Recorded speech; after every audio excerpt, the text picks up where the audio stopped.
you know how hats are supposed to be even? They are even when you put them on your head, but for some reason StreamYard makes them look uneven. So then you have to uneven it. Now you look even. Now you look like CC Sabathia. There you go. What was this? This is kind of look I go around the house with, Yeah. Well, I'm not. Why am I not surprised? You want? Oh, we're on. Yes. Hi, everyone. Russ, what you got? Yeah, let's talk about the 49ers Eagles, because it's a funny thing. The Eagles media on the radio a couple days ago were incensed because they're not favored by enough. Jeez. Even though the Niners have won 12 in a row. Yeah. Which is formidable. Yeah. And, and they have a hot young quarterback who not everybody has a big book on because he's only had 4 starts in a row, I think. Right, Mike? Yeah. 4, is that right? Yeah. Oh, Purdy? Purdy, yeah. Like 7. It's like 7. No, in a row. Oh, in a row. Okay. I think it's like 4 or 5 in a row. But yeah, 7 in a row. He did play against Hurts in college. It's pretty funny. Yes. He actually played. He was a good, it's interesting. I just wrote about him for another site. He was a really good college player. It's kind of hard to believe how he got picked last in the draft, but it does show you how sometimes guys get lost in the draft. But then, the other thing is now I'm hearing, Nick Sirianni's not up for Coach of the Year, so there's just gasps about that. And it's like, I understand that in a city they always want to have an MVP or this or that. But I'll have to tell you, I don't hear a lot of other cities doing that.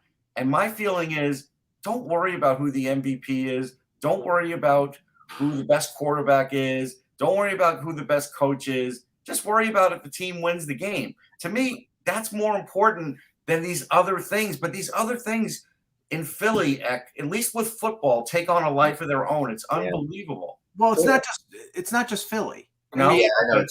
But Philly is they're all. You're right. It's not just Philly, Mike. But New York doesn't do it as bad as that. I don't. No, because and I'm not saying Philly is not a sophisticated northeastern sports town, but they do. I think Philadelphia has a little bit of an inferiority complex as compared to a New York or Los Angeles. What are you talking about? And Buffalo wears it on both sleeves and on their neck and everything else.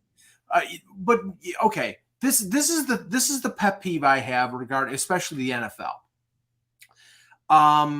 It's always a craving for bulletin board material. Like I heard after the Cincinnati Buffalo game, one of the defensive backs for the Bengals was saying, "Yeah, we're going to go to Burrowhead Stadium, not Arrowhead Stadium, Burrowhead Stadium, because Joe Burrow has beaten Kansas City 3 times in a row. He basically is insinuating that he owns the Chiefs, right? And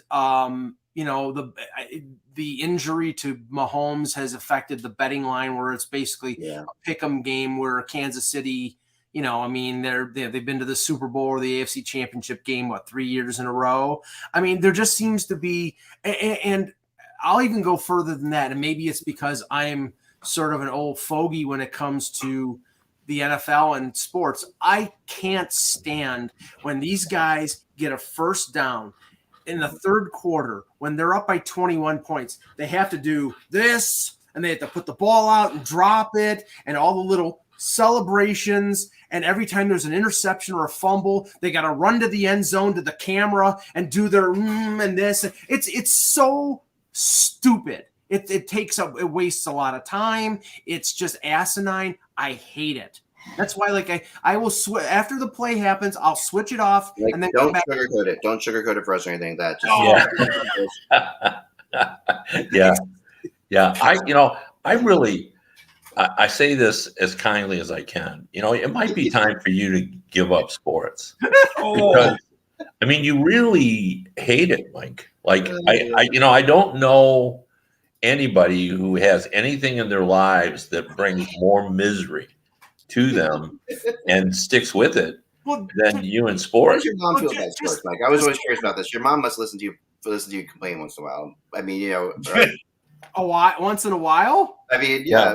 In between every breath. Come on. What does she think? Does she hate all of us? Does she hate every one of us? Yeah. Let me put it to you this way. She likes Kevin. Yeah. Okay. Let me put it to you this way. The amount of misery that sports brings you in your life is how much joy I get out of sports in my life. like I really like sports, That's and the game, I just don't, I like sports when No, sports you goes don't. when sports goes my way, which Sports is goes never, exactly as you want it to be. never. Yeah. Like if So- the- Sports, growing up in Buffalo as a Leafs fan, it's a tough. Football Buffalo fan, Leafs fan, hockey, it's a tough one. I will say, Mike's heard about Joy. in the years that I've done this show, I have been asked multiple times, whether that's true or if it's a shtick, like how much you dislike it. And I tell people, nope, that's how he really feels about it. And they are stunned. They think this is your shtick. Mike, what you should tell them, Kevin, what you have to tell them is this, is what I tell them. We have Mike tune it back. Not to be so negative. We tell Mike not. So this is Mike tuned back. So you'll feature in sports talk radio, no question about it. Because I mean that in Philly, that's like everybody here is This is Mike with the brakes on. There you go. I mean, Philly is like you guys were saying before. Philly is a town that has a little bit of an inferiority complex for sure against. I mean, we are in the middle of Washington D.C. is 3 hours south of us. The capital of the country, New York's an hour and a half away. And I will tell you this, that Philly, it was a tough town to make it in music in a way, because it's just like it. If you're from Philly, they don't think you're all that great, and that's tough. That's an interesting situation. Like we go to Boston or whatever, it's like, oh, they're really great. They're from Philly. You go to New York, they're really great. They're from Philly. Philly's like, oh, you guys are from Philly? Yeah, well, maybe we'll check it out later. They figure right away that you can't be that great. But I think that, but this town with when does it end? Like that's what I'm saying. It's like with the Eagles 1 game away from a Super Bowl, for us, it's like it's not going to end. But that's the whole thing. You are one. Kevin missed the conversation, but you are 1 game away from the Super Bowl, and you're worried about your coach not being voted for Coach of the Year, and you're worried about who the best quarterback is and where they're ranked. And worry about the game, Russ. This is motivation. This is what I'm saying. This is bulletin board material. This is grievance. This is the Cincinnati Bengals got pissed off that the NFL printed up tickets for the game in Atlanta between the Bills and the Kansas City Chiefs, because they had to do it, because they had to plan for every eventuality. And they they were overlooking us. Oh my God, this is and that's what I mean. It's like if you have to invent reasons to get motivated, I mean, I know, Kev, I know that these teams do that. They want every little edge, every little bit of. There's a perfect example. I don't know why they printed up tickets though. Almost, in Detroit, we're all digital. Most cities are. Yeah. We don't trust anybody. We don't trust the computer thing in Kevin here in Philadelphia. That computer thing. Yeah. We don't well, why don't we make predictions? The Constitution was written here. The Declaration of Independence was written here on paper. That's how we expect it. That's what's supposed to happen in the future. Why don't we make predictions on the games? The most fun thing, we will do that maybe later, but the most fun thing, I'm listening to Philly sports radio when the Phillies were in the World Series. The Eagles were 6-0 or whatever they were at that point. And I just turned it on. I'm like, there's no way this could be negative today. There's no way. I mean, this is like, there's no, I'm just going to, for the hell, I never listened to Philly sports radio, but I just wanted to see, can this be negative? And the topic they were discussing is what Philly is most likely to blow it in the World Series. That was the topic they were discussing. They were going through which Philly is the most likely. They're saying the first baseman might blow it. It was hilarious. And literally at one point the host did say, we're giving people fodder for somewhere they're going to replay this and say, look at Philly fans, because we really can't complain. I mean, within 4 months we had an NFC Championship game. Now we had the World Series. It's like this town's had a good half a year here in sports. I mean, this is like all you can ask for, Yeah. Contrast that to Michigan, where the Lions did not make the playoffs. They missed. They missed. They got let down. But the tenor and attitude of the sports talk around here is like they won the Super Bowl. Like everybody is so excited about a team who hasn't, isn't in the playoffs, and like they are so fired up, and the quarterback can do no wrong, and it's amazing. the Midwest. I mean, that's why whenever we went to Grand Rapids, our band would always be like, "Why are people so freaking nice here?" Like, there was just we would go to Grand Rapids and we're like, "These are the nicest." We could go to a bar, we could meet people right away. We'd end up hanging out with them all the time, all night long. They would take us to different places. Total strangers. And it's the exact opposite in Buffalo right now, Kev, because everybody, they were the odds-on favorite Super Bowl, right. And it's like it wasn't just. The injury to Micah Hyde, the injury to DeMar Hamlin, the injury to Von Miller, the shooting in Buffalo at the supermarket, the blizzard where people died, like all these things, and everybody was saying to themselves, "This is our year of sort of destiny, where the Bills are going to win," and then the letdown, and there's been a pall over this town for the entire week because because there was just an expectation that this would fail. Yeah. And I'm really shocked at how everybody has really turned on Josh Allen. Like, not in Buffalo. So but in the nationally, like all of a sudden, there's been lots of stories. Where all of a sudden before they let his interceptions go. Because that's just the the aggressive nature. There really is no team of destiny, though. Whoever coined that phrase, it's garbage. The only time I think in my entire life that I felt like there was a team of destiny was the '84 Tigers, simply because they led out of the gate right through the way. 35-5.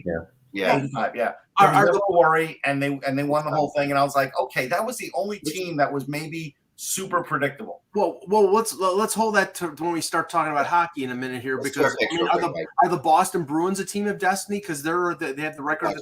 Let's do our picks real quick for the and if you guys this is HockeyBuzz.com after all. All right, let's do the NFL picks. Here we go. So Rob, what do you go ahead, Mike? Oh, okay. I believe that Cincinnati will beat Kansas City by 4 points. So Cincinnati. And I think the Eagles are going to win. I think the bubble will burst with Brock Purdy after 8 wins in a row. I mean, San Francisco's a great team, but I think it'll be Cincy and Philly in the Super Bowl. I'm going Cincy 20, KC 17 based on the injury to Mahomes, but we'll see. And then I'm going to go 31-28 49ers. Okay. Wow. Yeah, I'm a real Purdy guy. I've really enjoyed his thing, but I'm going with the Eagles. I think there's just too much Eagles there. To deal with. You are a real Purdy guy. Yeah. But I just I don't think he's faced a team quite like the Eagles. When they've got it all. The system has that team is about the system, not really the quarterback. But he faced a team at home like that, not on the road in Philadelphia with those battery throwers. I mean, it's going to be different. They're not battery throwers. Stop it.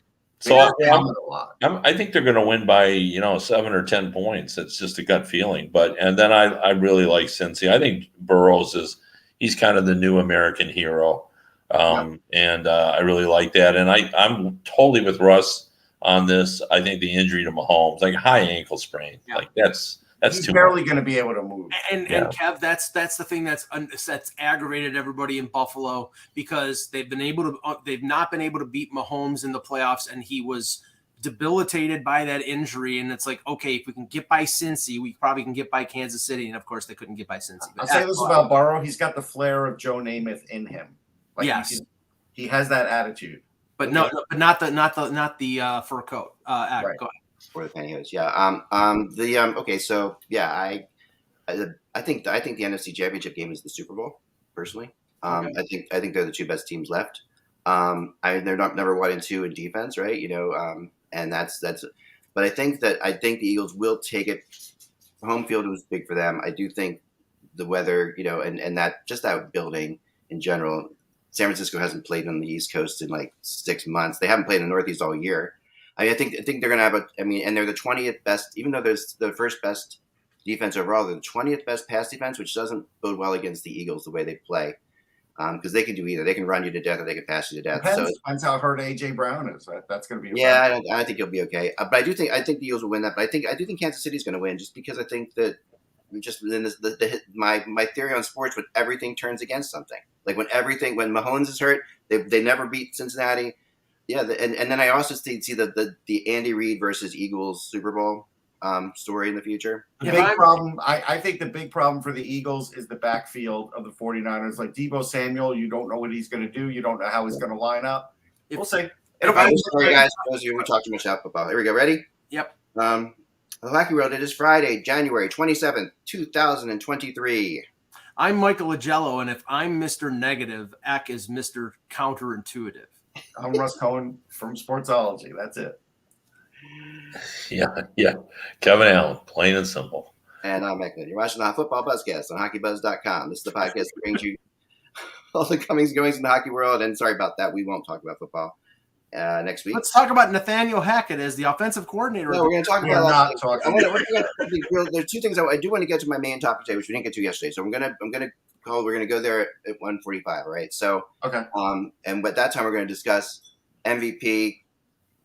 Connor McDavid versus New Jersey guy. Jack Hughes. Jack Hughes. I'm losing my mind for a second. Sorry, I just got a text at the same time. All right. Now is not the dad of Josh Allen. I didn't realize. I would like to be Josh Allen's dad. He's only making $40 million a year. And William Eckman's father, Robert. All right. So let's see. So here we go. The first thing I want to say is this: I had a dream last night about where Connor Bedard will go, and it was so real and so vivid that I am from this point forward going to assume it's going to happen. And I'm going to give it an E4. Okay. This is how confident I am about this. That's the first dream that's ever got an E4?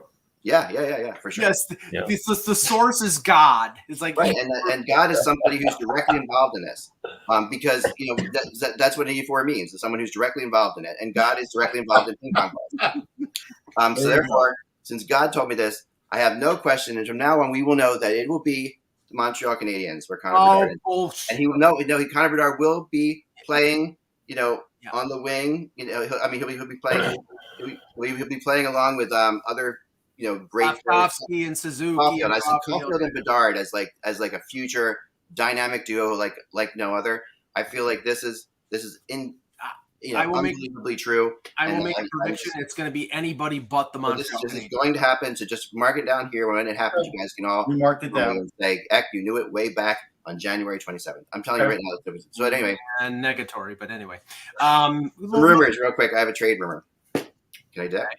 Let's start with a trade rumor because this is a good one, and it's not that much different than what we were talking about a couple of days ago. But I actually did talk to somebody, and they did confirm this for me as well. So I'm just bringing it up here because I wanted to get the exact things because I see if someone added. Okay, now it hasn't been added to yet, but so I don't know the other players yet, but I'm waiting to get that. But it's Gavrikov, like we talked about, Gavrikov from Columbus for Besser in Vancouver. And they told me that this is being discussed. There's other players involved. There's even a scenario where Garland could go to Columbus as well in the trade. And that's over $10 million. That's a lot. I don't see Yarmo going in that deep. I can see him going for one of those guys, but I don't see him going in that deep. That's $11 million in salary. I know he's not going to. I don't think he's doing that. But Besser is guaranteed. Like we say, he likes guys that are guaranteed a little bit longer, so he's going to be able to stay there. I'll say this. I perceive that Yarmo would opt to keep his, not to say he isn't opposed to going out at the deadline and taking on a salary with somebody who has term, because it's tough to get, the evidence to the contrary with Goudreau, but it's tough to get players to sign in Columbus. But, I think he wants to keep his powder dry for the summer in terms of free agency and when there's a little more flexibility in the market. I mean, Besser makes more sense, Russ, to a team that needs that one scorer going into the playoffs rather than a team that already has Goudreau and Line A. Problem with the teams going into the playoffs, Mike and Russ, is this is the teams going into the playoffs just did they really make that trade without? Say that again, Kevin? There's no contract, right? Why would Vancouver make that trade, giving up, a player on a contract or someone who has no contract? Unless they can talk to Gavrik's agent and get him to agree to a contract, and that's. Why would you do that when you have Daniel Milstein's his agent and they've already spoken to him? And maybe, but I don't know that that's the case. I don't know. Well, isn't Milstein the agent for Kuzmenko? I mean, I think he is for that for sure. So yeah, and that might be a factor. So maybe there's that, but I would say this. I know that they're not happy with Roslovic, but he's only got a year left at $4 million. You're still going to add on like extra years of term with Garland. That's why I only see one of them doing it. I could see Besser. I could see Besser, but I don't know what else would go if Garland was involved in the trade. And I don't know. I don't even know if it's straight up. Like I was trying to figure out. I don't think it is straight up. It wouldn't be straight up. No way. I think so. They couldn't do that. Vancouver would have to give up a draft pick or two based on the term and the amount of that contract. And then, if probably at least one draft pick, I would think. Well, no, it depends if it's signed. Like it could be like signed. I still think like a conditional pick if they sign him type thing. But the thing is, Besser right now is a little bit of a shakier player than he was 2 years ago. So there's a lot of risk with Besser, and I think Jarmo will look for at least a draft pick out of that, like a second round pick or something like that, because again, you are taking on risk now with Besser, and you're helping Vancouver out of it. They can't keep Gavrikov, so that's fine. Everybody knows that, but. They might be able to keep Gavrikov. I mean, they would have to believe they could keep Gavrikov and make the trade. No. I mean Columbus. Oh yeah, no, but Vancouver would. Columbus, I think we're thinking about signing Gavrikov last year. I had kind of gotten word of that, but then they took on more salary, and then that sort of went away. My source is very close to this situation, and very close to the team. There said that that basically Besser is a guy that was sort of almost handpicked by Gaudreau as like somebody he wants to play with. Okay. Whether or not that's I hope my audio's better now. Can you guys hear me? Because my audio seems to be fading. Cutting it out a little bit, but okay. I find that hard to believe that they would make that trade and just get back a rental player like Besser. I mean, I don't know how much risk there is. He's on another pace for the same amount of points that he always has, and he's tied up 2 years at it's not a cheap price, but it's not unreasonable. At $6 million plus. So I don't see them giving. They're trying to, from what I'm hearing, they're trying to get back players for Besser. Right. They're not suddenly going to move him for a rental. That's why there has to be. I don't see them giving. Yeah, he's on a pace for 18 goals. 18. That's below his numbers. He's been getting 23. Like he only averages 21 goals. Yeah. But this is Kevin, excuse me one second. Kev, why don't you log back in because you're just in and out a little bit. Yeah, I'll give it a go. Yeah, because I'm try to get a better stream. There you go. This is the thing with Columbus. And he's taking less shots too. This is the thing with Columbus and the thing. Let's talk about him for a second. So, he doesn't know what he's talking about in the situation at all. He has no sources. I'm just kidding. No, but the thing is, Besser is off of even his normal pace. So I do think there is some risk with him. I do. And I think if I'm a GM, even if I think I can plug him in for 18 goals, that's an awful lot of money to spend for an 18-goal, 42, 45-point guy. Right. I mean, the point that contract. The point that with when it comes to Besser and it comes to Columbus is the fact that Besser is locked up for 2 years. And like I said, Columbus probably likes to have players who have term because they have trouble signing free agents. Now, the thing is that I don't think unless Vancouver has talked to Gavrikov's agent, they can get him extended, that they would be willing to trade a guy with. Now, they want to clear out term, but are they willing to take a rental back to clear out term? What if they also include Garland? And I don't. But again, I don't. Garland's more term. That's what I'm saying. Garland would wash money-wise with Roslovic, except you're adding term. Right. But Garland, I think, is a better player than Roslovic. He is. Not this year. He's not, maybe, but I mean, I know this year he's had a really rough season. They're not playing him they seem to not know how to play him at all there. But but Garland is going to get his usual 18 goals. He's just not going to get a lot of assists. Yeah, that's the thing. So, I think that to me, this is a given that they would to make this trade. And what you're all saying, logically, like like I said, I've just been told the rumor. I don't know how it's going to happen, but right. Logically, to me, it only happens if they know they can resign him. Like that to me is the given. So let's assume for a second they can resign him. Let's assume because otherwise this trade doesn't. And I agree that like what everyone's saying, not for a rental, right? But if you know you can resign him, if you know you can extend him, then what? Then how does this trade work? If you know you could extend them for say $6 million per year. Well, okay, so right now, Besser is making 6.6. Garland is making 4.5. Out of it for a second. Just let's just go Besser for. Okay, so Besser's making 6.6. Gavrikov is making 2.8. So the difference there is just under $4 million. I still need a third-round pick because I'm giving you more. But let's I'm giving you a savings. I'm giving you a savings against the cap right now, which you could do whatever the hell you want with it. Yeah. And then you sign them. You do whatever you want with them. But I'm taking on money. Right. And yes, I'm getting a player, but he doesn't have a ton of term, a little bit of term. I'm still looking for a pick out of this. Yeah. Columbus could accommodate because they have $8.5 million in cap space. So they could accommodate the difference. Yeah. And that costs you. Right. You'd probably have to trade a second or a third. Right. On top of Besser. And this is the thing, if what Rutherford and Alvin want to do is, and we know this because of the Canucks' dumb ownership in terms of refusing to rebuild, they want to reset quickly and rebuild on the fly. I don't know whether Gavrikov is enough for a guy who they perceive as a top 6 forward. I think they'd probably want more than that. Okay, so yeah, Kevin, we were just discussing the idea that if they, because I agree with everything you said about, you're not going to sign him for, you're not going to trade him for a rental, right? So being that this comes from a pretty good source, I'm thinking that maybe they do know they can re-sign him. So let's just assume for a second they did.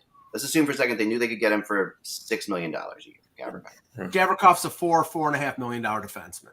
Okay, nothing more than that. He doesn't score.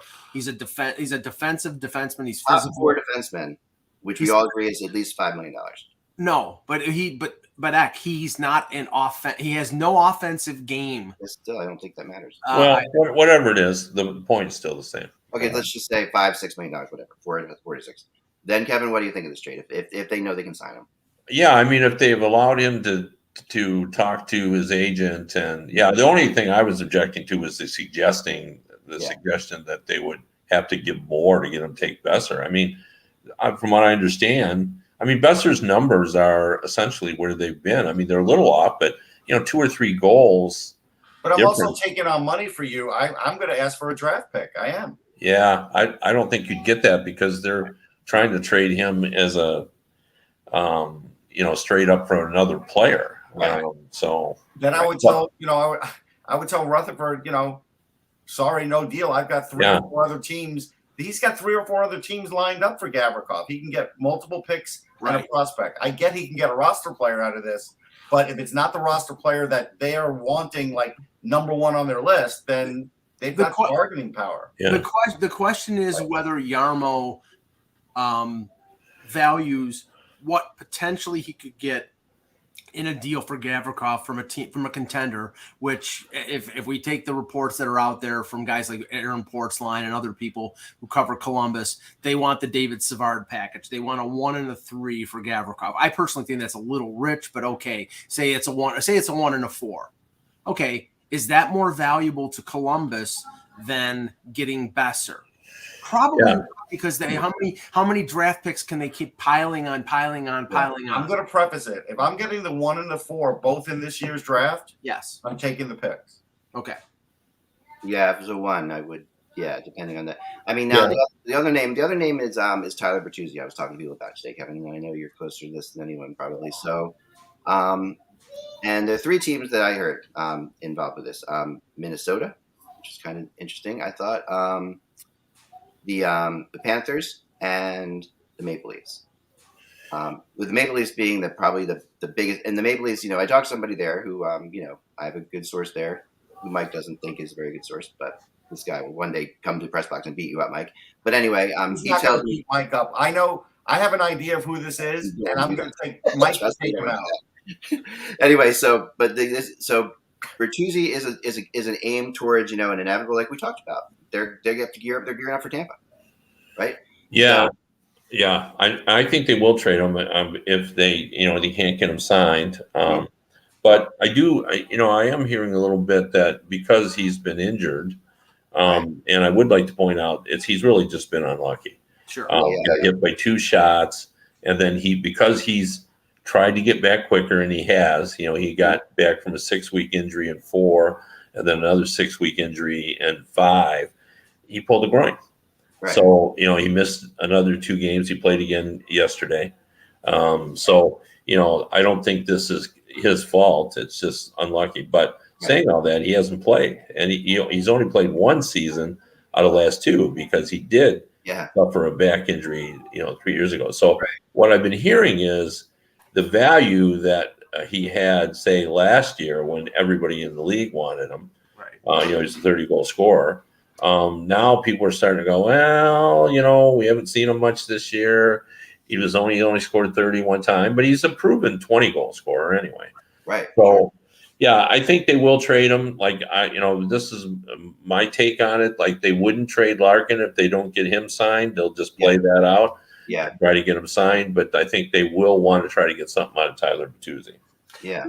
I'd like to see. And we know that anything is possible with capologists, but I'd like to see how the Panthers pull off a deal for Bertuzzi, even if it's filtered through a third team. No, same here. But this is the thing you have to remember about the Panthers. He did trade a lot of draft picks, obviously, before, right? Yeah, they don't have many draft picks. He also did make a hockey trade. He traded Huberdeau and Uyghur for Kachuk. Yeah. So he's not afraid to make hockey trades either. So this, could be. Yeah, but this is a banana peel year, Eck. If he doesn't make the playoffs and trades more assets, I'm not this will be horrible in the future for that franchise. Well, okay. Yeah, I don't think Steve Yzerman is looking for draft picks. No. I know. Right. Yeah. So I think that's why I would be. I think he's. But your point is still the same because I think he'd want a prospect back. But the thing about Bertuzzi that we should throw in here, another reason he's so attractive is his salary. Yeah. Okay. He's not like one of the big numbers that are out there that people want. He's over $4 million. I don't know what exactly, 425, 475, somewhere in there. 4275, yeah. Yeah, okay. But the deal is Yzerman will take half back. So now he's 2. So as somebody said to me, he's twice as much as the people that go up and down to the minors. Well, let me ask you this basic question. 475. Let me ask you this basic question. Knowing that he's a guy that isn't making a ton, is it as simple as Yzerman wants to pay him like 5.5 and he wants 6.5, something like that? Yeah, I also think he sees this as his real opportunity to make some big coin. Right. And I also think he thinks, and maybe correctly, that he is a playoff style of player. Yeah. Who, if he could get into the playoffs, yep. He would be memorable, because, he's in the middle of it. He goes harder than that. Both Toronto and Florida said the same. But you're selling a dream on that one. It's not like he's Esatikin. That's the only thing. No, but he's not that kind of person. He is if he goes in the corner, he comes out with the puck. Yeah. He goes to the net, he creates chaos. He'll take whatever you dish out. Right. He's a crash and bang winger. Yeah. Yeah. And he scores. Like he's proven he can score. It's not like, he's not a fighter. I mean, he's not a guy. I mean, Tegan wasn't either, but no. But he's a playoff guy. That's all I was getting at. Yeah. He feels he's a playoff guy, and he's never been able to show that. Right. And just to finish off the Gavrikov thing, somebody in the chat made a comparable, and if you look at it, I think in terms of age and in terms of their offensive ability, they're very similar. Artem Zub with Ottawa, who's 27. I think Gavrikov's 28. On a new 4-year deal, Zub, with a team that has a lot of cap space, got 4.6. So Gavrikov is probably going to end up in the 4 to 4.8 range. Not 5 or 6 million, but that's, anybody who signs him pre-deadline is probably going to have to pay him what he's going to make as a free agent, and that's going to be that's going to be tough. For sure, and give him some assurance he's going to play. That he's going to be on. I think that's also going to be a factor. If you're going to negotiate with a team, before you're a free agent, you want to know that you're going to be a part of that team. it's not just money that teams sell you on. They sell you on your role in the team. Well, but that's not worth anything. And the only way they're going to say, well, show me you mean that by giving me term. Right. That's what they're going to say. Yeah, so for sure. Right. In Vancouver, there seems to be a lot of, you've got Podkolzin, you've got Mikheyev, now you've got Kuzmenko signing a long-term deal. There seems to be a Russian community there, a sizable portion of players. Just like I was telling Russ before, there seems to be a sizable Finnish community with the Dallas Stars and with Carolina. You could say, well, Timo Meier makes sense for New Jersey because they have Siegenthaler and they have Hischier.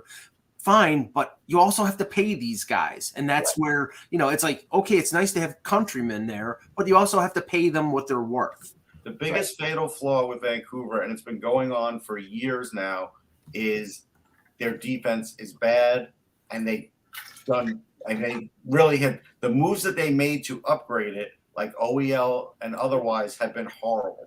Right. They put them in cap hell, and their defense is less than mediocre as a result. They would love to give away Tyler Myers if they could. And, nobody is, it's funny that we say this because 2 or 3 years ago, everybody would have loved to have had Oliver Ekman-Larsson. And now that contract is the biggest of it's the Titanic of boat anchors. Yeah. Those two contracts kill their ability to be able to bring in like veteran D. And the problem is, even if they wanted to try and get somebody on the fast track for this year's draft in the NHL, it's a weak defensive draft, and it would take 3 or 4 years for most of these guys anyhow. So it's like they're in a bad spot. And that's all the fault of ownership because they were so anxious to get rid of was it Jay Beagle and the 2 other contracts that they dumped on Arizona. They had a year left in those contracts. They would have been free and clear, and they would have had money to maneuver. And instead, they doubled down on trying to be competitive when they really weren't. Took back Garland and OEL, and then signed Garland to the extension. And now they're in cap jail, and they have as much problems with long-term contracts as San Jose does and Montreal does in the East. Yeah, for sure. All right, so let's go into my topic here for a second. We've got other things you can check out on Hockey Buzz. I did a whole rumor chart, like 10 players updated yesterday. And I added Edmondson on there too. Even though he got hurt last night, he's day to day. I heard it's not too serious. So, but Edmondson's still out there too. But anyway, let's talk about this Jack Hughes versus Connor McDavid debate. And I guess you guys saw the other night. It was really funny when PK Subban was on TV. I don't know if you guys saw this or not. I saw it. It was really great. I saw the clip of it. I didn't watch it. Yeah, so they were talking about who should be the MVP, and someone said they didn't think Jack Hughes would be it. PK Subban put his stuff on the desk and walked off the set. Right. And it was a great move. That's what you gotta love about PK. It was just great. I love that kind of passion and just finally someone bringing some energy to that show. But Jack Hughes, what he's done this year is absolutely remarkable. 30 goals, 30 assists in 47 games. We got another goal last night. It's the fastest start any Devil in history has ever gotten to, and the fastest under 21 since Eric Stahl in 2002. And then you go back before that, you go back to guys like Gretzky and Howardchuk, so it's great. There's the number, what Hughes is doing this year is absolutely remarkable. I remember in the preseason when we had our picks and I said he was the best stick handler in the league. I still stick to that. And mostly because of what Russ had told me a long time ago about you watching him when he was first at that rookie. I think it was a All-American Prospects game. Yeah, when you said you saw him and you're like that guy has everything that Patrick Kane has. You basically said to me. Yeah. What he's done with the line mates he has versus what McDavid has done with the line mates he has, I think it's very reasonable to say that he is the MVP right now over Connor McDavid. And I know McDavid's having an unbelievable statistical year, but look at where the Devils are, where people thought the Devils are, where they are, and where people thought the Oilers would be and where they are. I just think that Kevin, what are your thoughts? Yeah, I like the argument quite a bit. I think that the MVP race is way too close to call, but I'm perfectly fine with people who want to say that Jack Hughes is their choice at this point. I think it'll play out down the stretch. I do think there is some value to the team deal here. They're both pretty valuable to the team, but boy, the Devils, they're they wouldn't be where they are today without Jack Hughes. And the same can be said of Edmonton, but I think with New Jersey, it's a little bit different. They didn't, there was no expectation for the Devils to be this good, and the Oilers are expected to be good. So, you factor all that in, but, I wouldn't say Jack Hughes is a favorite to win it. I would say, let's see how the final 30-some games, goes, because, Connor McDavid has a pedigree that, cannot be denied, and we'll have to watch how it goes. But I like the argument. I would say that he's a finalist to be in the top 3. I'd be surprised if anybody right now, with the way McDavid is leading for the Rocket Richard and leading the league in points with 89, is not going to win. It's, but honestly, if I had to pick who's going to be second right now, as much as I love Jack Hughes, it's Pasternak. Pasternak is 3 goals behind McDavid right now with 37. He's got more points than Hughes, and he's on the team that's winning. It's a boat race for the President's Trophy with the Bruins. Now they're a much better team overall. We know they're deeper and talented, but I think that their team accomplishments will push up Pasternak in terms of his rate, being in the Hart race and being in the race for the Rocket Richard. Yeah, that's not a bad. And that's very fair. Very fair, Mike. Yeah, I think Pasternak's having Give me a sec. I'm just crunching some numbers here. To me, I do agree with you. I mean, obviously, when while Russ is doing that, the one thing that you can't get out of because I can't get out of my head in a situation is one player's with Edmonton, the Edmonton Oilers in Canada, one player's with the Boston Bruins, the other guy's with the New Jersey Devils. And I think that affects Hughes in a negative way. I don't think you can get past that. And there's a reason Patrick Elias isn't in the Hockey Hall of Fame. To me, there's certain things that, if he was a Montreal Canadian his whole career, he would be. There's no choice about it. Yeah, I guess I have to agree with that. I mean, there's sort of an overlooking of everything in New Jersey, and unless you're being beaten over the head like Marty Brodeur or Stevens or Niedermeyer. But go ahead, Russ. So here's what I think. It is really close. What's interesting is Hughes has actually taken a lot more shots than McDavid, and McDavid still has the better supporting cast. He does have more goals. He plays like almost 2.5 minutes more a game, and really the best assist guys on New Jersey are Dougie Hamilton and Jesper Bratt. Where compared to Draisaitl, who's an assist machine, that really aids McDavid. So I looked at the power play.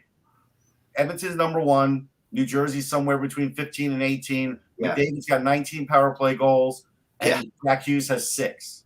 Yeah. I'm giving it to Jack Hughes. Yeah. Yeah. I agree with you, but I don't like your argument because it's statistics based. This is my thing about MVP. You got to have the numbers to get in the conversation. For sure. And all these guys that we're talking about have the numbers. Right. But at that point, then it becomes the intangible aspect of it once you get into the conversation. And so I'm not gonna, say, base it on the number of even strength goals, even though I value even strength goals. Let me switch it up. So McDavid's on New Jersey now. Jack Hughes is on Edmonton. Do you think they would have the same numbers they have? Or you think now all of a sudden Hughes would have higher numbers and McDavid would? No, I think my guess would be Connor McDavid is always going to have the most numbers no matter where he plays because I think now I don't mean that to dismiss. No, I know. So, but I have no problem with you thinking that Jack Hughes is the guy. I mean, that's fine. I'm just saying I wouldn't view it in those terms. I would think more of. The Bruins are still pretty darn good without Pasternak's goals. The Edmonton is, the expectations are high, even if Connor McDavid is hurt. The Devils, we weren't sure that they were going to get in the playoffs. And I think that is the value. Talking about MVP. Most valuable player. So, right? MVP. Yeah. Can the Edmonton Oilers make the playoffs without McDavid? Can the Devils make the playoffs without Hughes? There's no way the Devils can make the playoffs without Hughes. I don't think Edmonton makes the playoffs without McDavid, but I'm not 100% certain because I think Draisaitl can score more points. I mean, Edmonton still has one of the top 5 players in the league without McDavid. Right. Well, I mean, and you're right about that. See, that's to me is a much better argument than even strength goals. I was holding that in my arm, and that was my last bullet. Yeah. And another guy who sort of fits into the Hughes category in terms of would his team even be close to the playoffs right now if he was not on that team is Tage Thompson with the Sabres. Yeah. He's got 34 goals. He's been dominant, a dominant number 1 center for them all year. Now they have arguably another superstar, at least on the cusp, in Rasmus Dahlin, but just like Draisaitl in Edmonton is a support player, and he's a great support player, but he's a support player for McDavid. With Hughes, I mean, who's the second best? Dougie Hamilton's probably the second best player on that team after Hughes. Yeah. Yeah, he is, but he's the second best player. I mean, Brad, but I think that, I mean, and also the other thing about Hughes that I keep coming back to is, but last year had a really good year, obviously. He had a good year last year. But his last year and a half, if you look at Jack Hughes' numbers, are among the 2 or 3 best scorers in the league. Yeah. But before that, he was considered he was almost a disappointment. Like he was getting to the point where people were starting for me, but people were giving me garbage. You were really giving him a lot of hell, Russ, I know. I got a lot of texts over that, believe me. Yeah, a lot of people said, he's not going to ever be what he should have been. What did you see in him? Right. Stinks. And he has never once complained, and he's never once had an issue with being a New Jersey Devil. He's never once complained about it. I also like just the attitude of the guy is just amazing. He absolutely brings honor to that team. He's fearless. He's fearless on the ice. Yeah. He doesn't complain, but he also doesn't make excuses. None of the Hughes brothers make excuses. Yeah. That's what I really like about him, because it's easy to, especially with New Jersey, they could be complaining about goaltending every year, and we all would nod our heads and say, yeah, but you don't hear him say a word about that.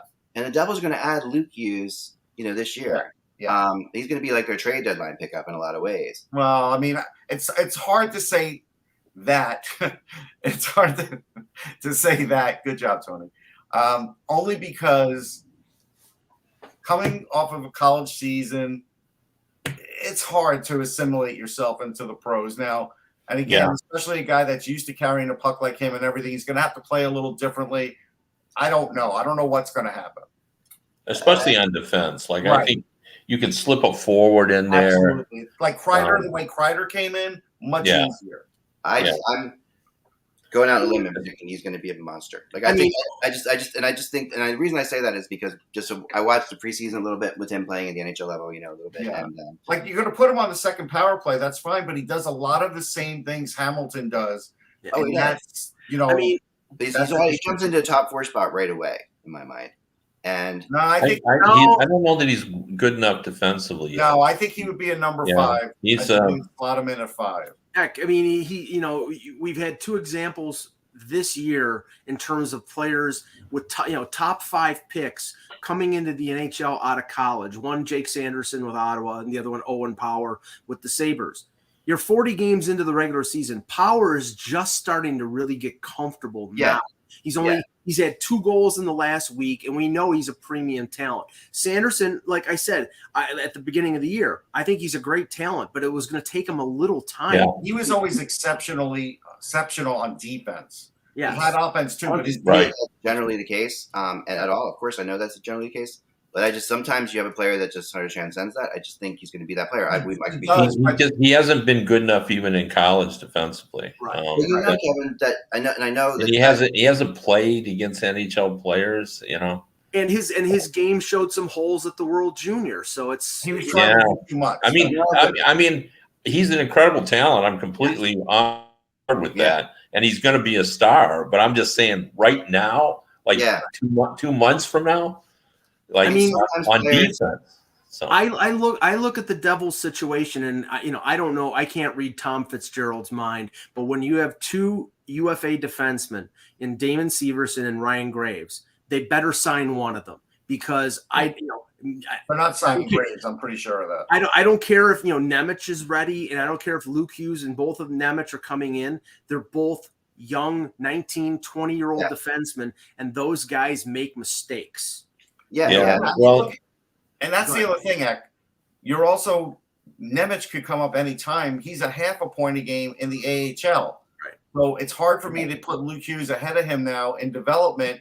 Well, because he's at least doing it at the AHL level. Right. Yeah, I mean, Russ is absolutely right. Like, he's had 40-some games against pro players. I'm not saying, listen, and he hasn't had one game against pro players. There's a logical argument, but watching Quinn Hughes when he came into the league, okay, and watching Jack Hughes, who didn't score, but he played so smart right away. He was immediately Quinn Hughes is much smarter than Luke Hughes in the sense that he was much better defensively. And much better. He can break down things that are going on a lot quicker than Luke Hughes. Luke Hughes has the natural talent to overcome that. Yes. Quinn Hughes' brain is better than all the other brothers. Because Quinn Hughes' brain has to be better. He's what, 5'9" and 170 Yeah, pounds? I think that's part of it. You know, Luke's a different sized player, obviously, a different kind of player.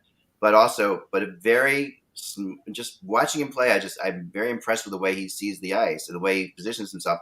And I know that and sometimes what happens too, and you know this is the case, and it's not very logical, but players who don't do all the time the greatest in the AHL or even in college hockey, when they step into a system where people are all doing what they're supposed to do more, like in the NHL, players are doing what they're supposed to do, and there's a more of a consistent. You know what I'm talking about, Kevin? Yeah, no, that's fair. I mean, we see it in baseball where people hit major league pitching better than minor league. Sure. We see it in hockey where everyone is located where they should be, and smart players adjust. I'm just saying, that at the World Juniors, the observations what people were is that Luke Hughes isn't quite as polished defensively as he's going to need to be. Yeah. I don't know where you saw him play. Was that at the World Juniors or on Michigan? No, from watching World Juniors, from watching Michigan games, from watching even last year's Michigan games. I mean, I don't know. Last year's Michigan team covered a lot of his ills, though, with Owen. Last year's Michigan team was more positionally solid too. They were more. They knew what they were doing more. This year's Michigan team's more scrambling. Yeah. And how sure are we that Luke Hughes is going to come out after this year? If he's a defenseman who needs seasoning. Yeah, I would guess he's out. I heard he is. I mean, I think he is. But and even if he doesn't, that's fine too. I mean, and I was also impressed. The AHL. Yeah. I was also impressed by the fact that he said he was staying in college immediately. Like that was his thing. He was no question about it. Like he was doing that. That also impressed me. I just think there's a maturity level to those guys, and I think playing with his brother is also going to help him a lot. Having Jack there will help him in his transition for sure. Into a better, and also push him to be. I can see this. What about this? You bring him in, and he's you spot him. You bring him in, you play him a game here because he is a dynamic offensive player. Yeah. So, but we're counting on the Devils playing in the postseason. Yeah. And I just think that's a lot to ask. Especially for a blue liner, Kevin. That's it. If he was a forward, I'd completely agree with you. Yeah. But there's a lot to ask, and it doesn't happen often, and it's very illogical in some ways. But here's the only thing: the Devils only have one spot available on defense. Yeah, the third pairing, they're going to have one spot, and they're going to give it to Nemec before they give it to Hughes. But Kevin's right; he's going to get in there. He's going to play some games at the end of the season. There'll be a scratch every game. If there's a thing where they say, "Hey, let's just throw Luke Hughes in there in the playoffs to charge things up," they'll do it. But you're going to play Nemec over him because he's a better defensive player. And here's a factor when it comes to, and I talked to Russ about this about Matthew Nyes, and it's applicable to Hughes as well. I mean, Michigan could play in the Frozen Four, so could Minnesota. They're two of the better teams. The Frozen Four is in early April. I think it's April 7th and April 9th. Okay, the regular season ends April the 14th.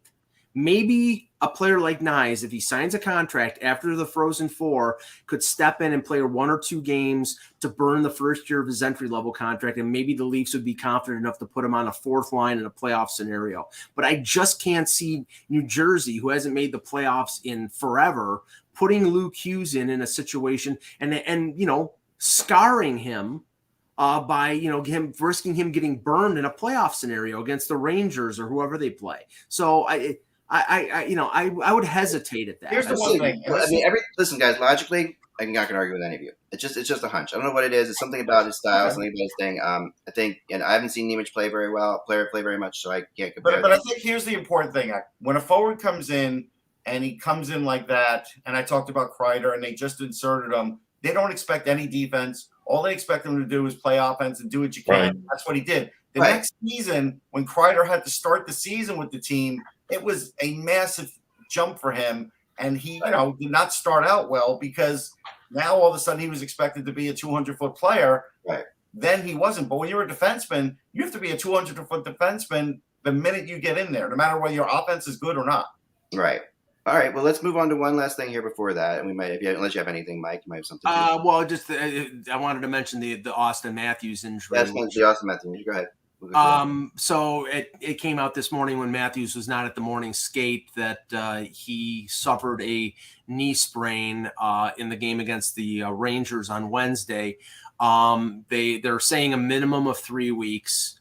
Also, obviously, he's going to miss the All-Star game, and Barkov is replacing him, which a lot of people in Toronto are upset about because Nylander arguably was somebody who a lot of people thought he should have made the All-Star game, but I mean, I'm not going to get upset about that. I think Barkov, it being the game that is in Florida, I mean, it was a no-brainer. Yeah, it was an absolute no-brainer. But I don't think that this is a reason for any kind of panic with Toronto because they're going to finish in second or third. Better that this injury happens now in late January and he's back by the middle or late February and he's 100%. And they have enough centers to cover it. And this doesn't affect Toronto in terms of the deadline because even if he goes on LTIR, he's coming back. He's coming back in season. So it's not like they can bury him until the end of the year and add somebody with the cap space. He's coming back. So his salary is going to go on. They have to make room for his salary once he's off of LTIR so that there is really no appreciable benefit in him in terms of them at the caps. Or at the deadline. I'm looking for 30 seconds with the Flyers. So yesterday's fight night where they had 4 fights in the game, really there was one legit fight. These two teams had no beef to start the game. They had no beef for 2 periods. Those fights added nothing as far as all of a sudden it changed the game. It changed the tempo. Other teams scored. It did nothing. But later in the game, there was a fight that was born out of frustration, which was fair because then, the game was on the line. I get it. But Torts gets interviewed early in the game. He's like, yeah, I kind of figured this would happen. Like, again, this is like old school hockey that we don't need to see anymore. And now Zach McEwen's out with a UBI. So it's like you had the guy fight and then he left the game and never came back. So it's like, you can't just do that and just let these guys, even if they want to fight, it makes no sense to have 4 fights in a game. It just doesn't. And there's a downside to fighting too. And the Flyers are seeing it now. Wade Allison's injury was because he blocked the shot, but he also was hurt the day before and he fought. So, there is a cumulative effect here. And you can compare the contrived fighting and physicality and everything that happened in that game to what happened in the Bruins Lightning game, which was the game of the night. And it's a year so far, honestly. Yeah, I mean, you had Bruins players running Vasilevsky. You had Lightning players running Ullmark. It was high tempo, high energy, very physical. And like I said on Twitter yesterday, you look at that game, and if you're Toronto, you have to be saying, we're not in the same league as those two teams. They have to do something if they want to come up to that level. And those teams it was a fantastic game and, just great hockey. Oh, yeah, it was amazing. I mean, I do. The Minnesota game was interesting. I talked to my buddy Dan, who covers the Wild for us, who was there, longtime Flyers fan. We've talked before about this. And I know sometimes there's something about like playing the Flyers in places where they don't play very often. Like they don't play in Minnesota very often. And, teams and fans still like there is actually still something about that when if fights start that it's going to start purring into like, oh, this the fighting Flyer Broad Street Bully stuff does return to people. It's really funny. I mean, it doesn't seem like it should after all these years, but it really does become like, I've heard people say, the Flyers were in town, so we expected fights, and I'm like, that was so many years ago. This was last year when they hardly had any fights at all, There's definitely something like that still out there, I think. Kevin, you see that at all with them? Yeah, I agree completely. Yeah. I have no idea what you were talking about. I was just checking a thing on the thing. I just got a text. Then I couldn't appreciate your support anymore, Cap. So let's yeah. That's okay. I would like to lie about it and say that, but I was just That's checking fine. the text. I'll just go with your answer. I like it. Your answer. All right, we'll just stay with that. Finally, the last thing I'll say is I mentioned this a little bit last night, actually after I think we got off the show quickly, was that there are rumors out there that the Devils have inquired about Quinn Hughes from Vancouver, and that it's not impossible that Quinn Hughes could be moved. Kevin, your thoughts on that? I have heard the same thing. Yeah. That there is a thought that, and it all came out of the what he had to say about Pearson's injury. Right. And there was a thought that if there was ever a time when they could make that work, I think the Canucks are going to be very reluctant to move him. But yeah, you can never say that a trade couldn't be figured out.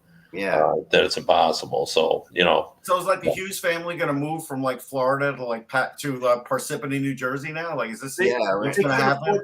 They couldn't afford the tax increase. Don't they still live in Michigan? No, not that I'm aware of. No. So what about let's just use me out there for a second. Hershier. Hershier. I always say it wrong. I'm sorry. I've one of my friends growing up was named Hershier. His last name's Hershier. Hershier. Hughes. What else has to be added to that to make that happen? Well, you're asking them to trade their captain. I don't think they're even going to trade their captain. They're going to want Nemec for sure. Yes. And you're going to have to trade him. Like, there's no way they're going to be able to retain him. They'll keep Luke Hughes, obviously, for obvious reasons. Maybe Alexander Holtz.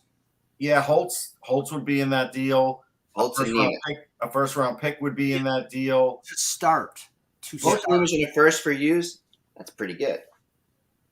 Yeah, but okay. Hughes is established. He's an all-star. He's a number one. He's a number one.